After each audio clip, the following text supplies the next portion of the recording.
সিকিম ট্রিপের আজকে হলো ডে 4। এখন রয়েছি গ্যাংটকে। আর গ্যাংটকের হোটেলের রুম থেকে এটা ছিল ভিউ।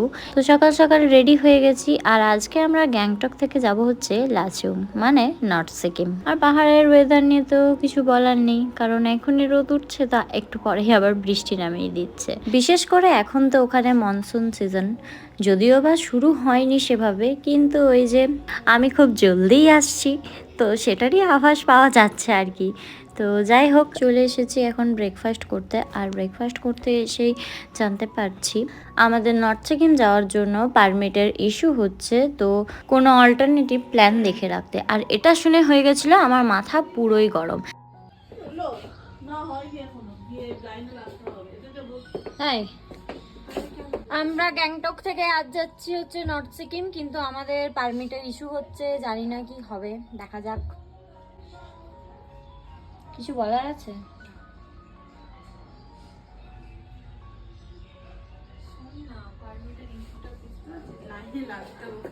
লাইনে দাঁড়াতে হবে, পেয়ে গেলেই হচ্ছে, ব্যাস লাইনে আমি দাঁড়াতে রাজি। কিন্তু কিন্তু নর্থ সিকিম মিস করা যাবে না, আর প্ল্যানেরও কোনো চেঞ্জ করবো না। তো হোটেল থেকে বেরোতে না বেরোতে এই লম্বা জ্যামে পড়ে গেলাম। এখনও জানি না যে আমাদের পারমিটেড কি হবে, তবে এটুকু তো জানলাম যে আমাদের প্ল্যানে চেঞ্জ করতে হবে না, নর্থ সিকিম যাচ্ছি। এবার দেখা যাক ওখানে গিয়ে কি হয় লাস্ট পর্যন্ত। আর প্ল্যান চেঞ্জের কথাটা শুনে মাথাটা গরম হওয়াটাই স্বাভাবিক, কারণ আমাদের এই প্ল্যানটা অনেকদিন আগেই হয়েছিল। যখন আমাদের প্রথম প্ল্যান হয় তখন আমাদের গুরুদংমা, তার সাথে নাথুলা দুটোই ছিল। তো এরই মাঝে গুরুদংমা যাওয়ার পথে যে তারামচু ব্রিজটা নতুন তৈরি করা হয়েছিল, সেখানে রাস্তাটা ভেঙে যায়। তো সেই কারণে আমাদের বলা হয়েছিল গুরুদংমার আমরা যেতে পারবো না। তবু এটাও একটা আশা ছিল যে আমাদের এখনও 1.5 থেকে 2 মাস মতো সময় রয়েছে, আশা করছি সে রাস্তাটা ঠিক হয়ে যাবে। তো যখন আমাদের সময় এগিয়ে আসছে ট্রিপটা, তখনও আমরা জানতে পারি যে না, এখনও রাস্তাটা ঠিক হয়নি, এখনও অনেকটা সময় লাগবে।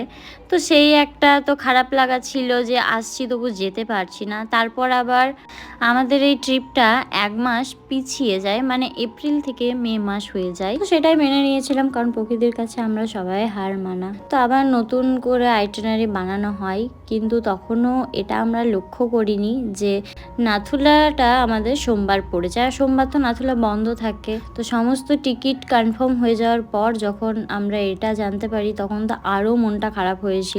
তো সব মিলিয়ে মিশিয়ে এটাই ভাবছিলাম যে সবই যদি বাদ পড়ে যায় তাহলে ঘুরবোটা কি, দেখবোটা কি। তাই আপাতত যেটুকু প্ল্যানে আছে